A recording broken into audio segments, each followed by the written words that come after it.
Business intelligence is the key to make correct decisions. It combines data, technology, and analytics to predict future business trends. This is Arif Sheikh, an experiential professional in data and wrangling, data analytics, and data visualization.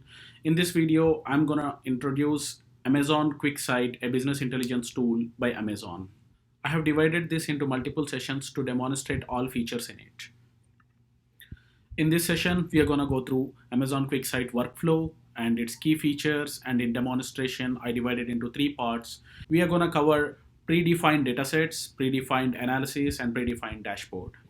This is very helpful for the folks who are interested to learn Amazon QuickSight business intelligence tool from the scratch. With that, let's get started. Here is the diagram of Amazon QuickSight workflow. So first part of this is connect to your data. We have multiple sources rather than what we represent here.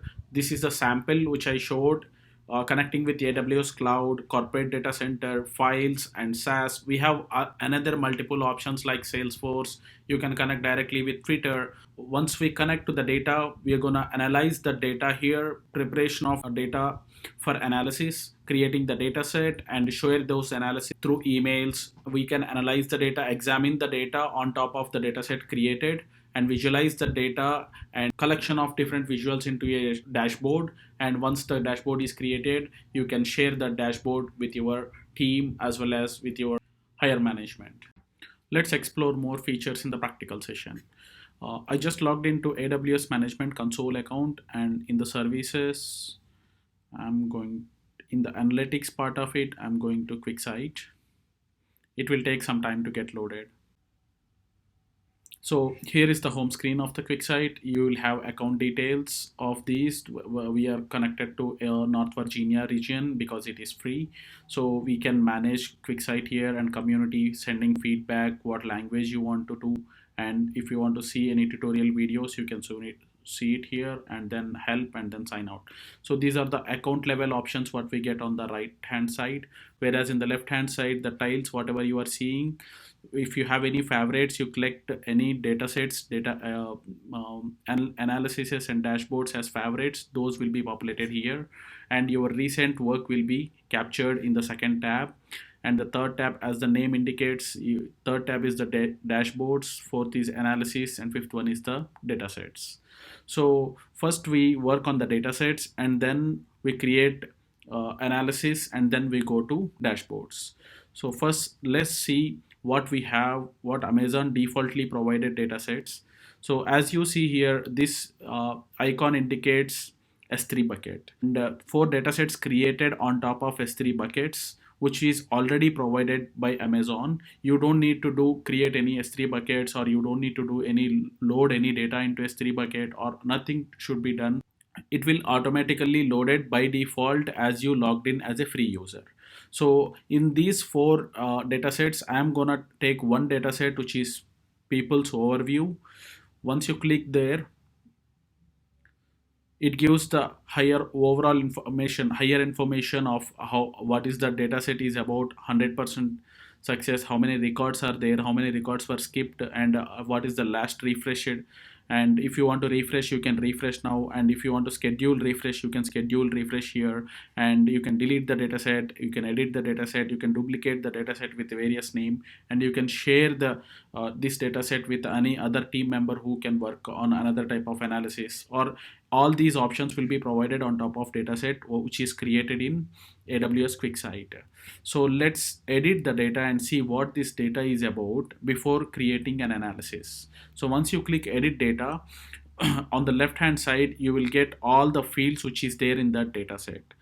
Here, this icon represents the type of the data set. Like this icon represents the string type, this icon represents integer type, this icon represents the location type, and this icon represents the date of birth. So QuickSight will automatically identify based on the data what it got in the dataset. It identifies it as the type of the database, type of the data element. So if you want to change that as a string, you have an option to go and then change to any data type whatever you want. Yeah, this is user defined. All the dataset elements will be listed here. On top of that, you can create calculated fields also, by using all these functions, predefined functions which is available in QuickSight. So these calculated fields, we will be doing it in the later sessions. So for now, past going through, I'm just showing you the data here with the existing data elements. Like we have is unique column, event, education, region, and what else. So by seeing this data, I'm seeing like employee name, employee date. By seeing this data, we can say employee demographic information with the job. Yep. So you can see the drag and see what the job level. Yep. Yeah, we see all the data what we have in the data set. So this tells you can view the details and configure upload settings and remove settings. This is all about the data set which is there. Now we will go back to the same analysis of the data set, which is people overview analysis. Let's see what Amazon gave by default. So this is the analysis screen. So giving you familiarize with this screen. On the top right, what you see is you can print the page whatever you want to print, and you can capture it, you can share it with other team members, and this is account information we already discussed. On the left hand side, this icon represents the QuickSight icon. It will go to the home page back, and this is an addition of, you can add visuals, add titles, descriptions, calculated fields and parameter. And this is undo and redo as it explains. And this is the name of the analysis what we're gonna create on top of people's overview dataset. And here autosave on option represents it will automatically save whenever you add a visual or do any changes in the visual or do any point of click will get auto saved right away. And in the left hand side, the styles whatever you are seeing, the visualize style is the first one, and it shows all the dataset data elements and the visual types. So far Amazon has only these type of these visual types to show it in the analysis.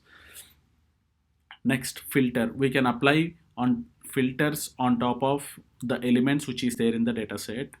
Next one is story. If you created a full analysis and you want to capture that analysis as a story for giving a presentation, that will be taken care here.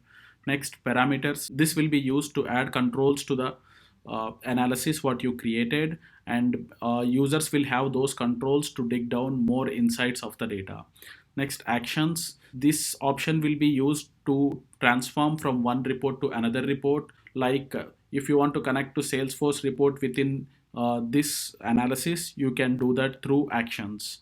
And the themes, these are right now three different themes are there, which is classic, midnight and seaside.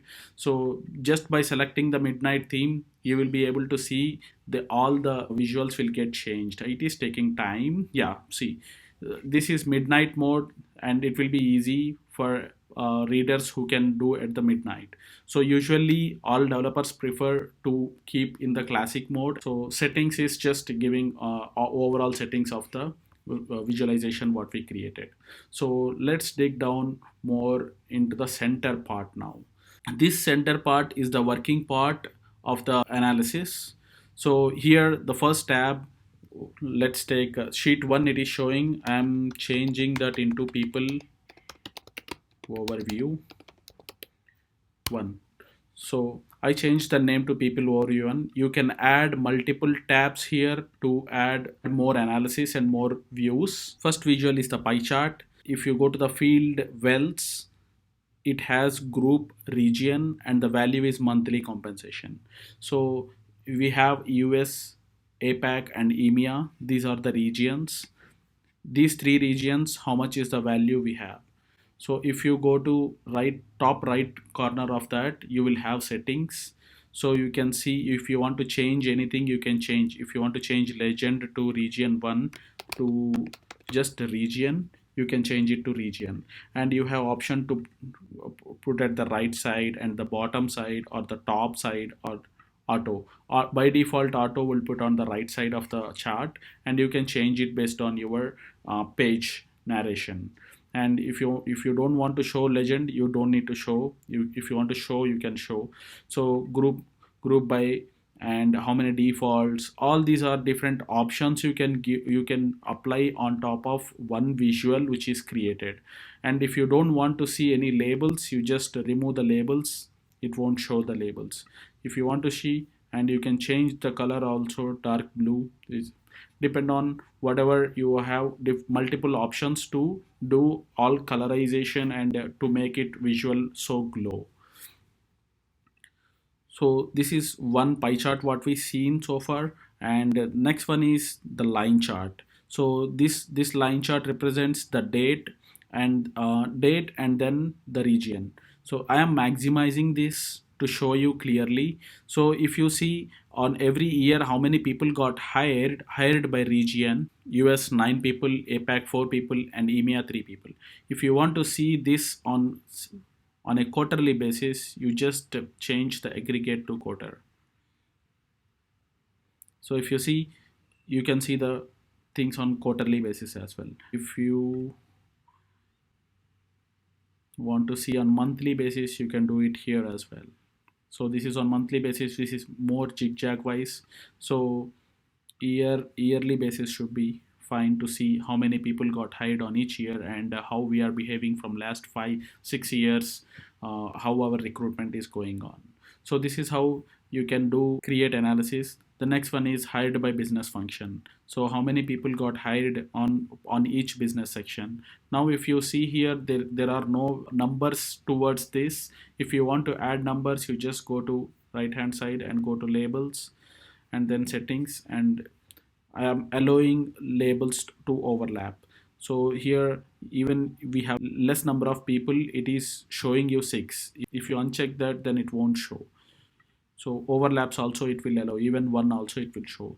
So this kind of all options you can see it here by adding all different kinds of visual types, and based on the requirements you will be adding all these. So this is how analysis will get created. Once you create the analysis, you have option to share that analysis with any other people by using their email address, or you can publish this to a dashboard. And so far we don't have any dashboard created, so this is the new dashboard. So I'm just giving people overview and publish. So I'm publishing it this as a dashboard with the name people's overview. Now if you want to share that dashboard with others, you can give their email address and then share it. It will automatically get showed to those people. So as you see here, there are no tabs or tiles on the left hand side because this is on the dashboard mode. You have read-only access to this dashboard once you publish that into dashboard. If you want to do any changes, you have to go back to analysis and then do all their changes and then publish again. So this is how you will do dataset analysis and dashboard. If you go to dashboards tab, you will see public people's overview dashboard.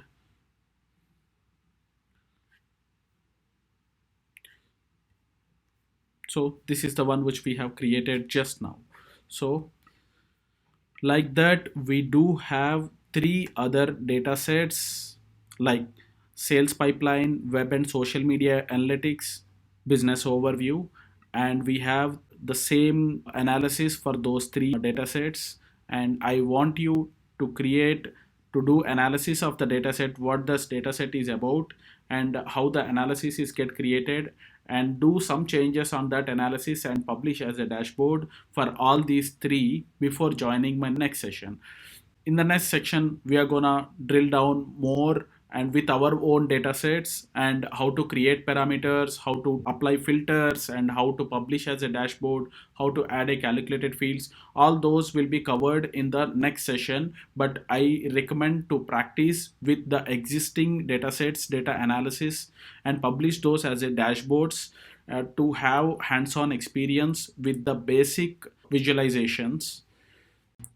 I hope you have got an idea of what is AWS QuickSight and what that tool does. Here are the few references I have given to go through the public datasets as well as predefined datasets Amazon QuickSight. I do recommend to go through all the predefined datasets which is given by Amazon QuickSight to do more analysis part of it and then publish to the dashboard before going to the next session. Till then, happy learning.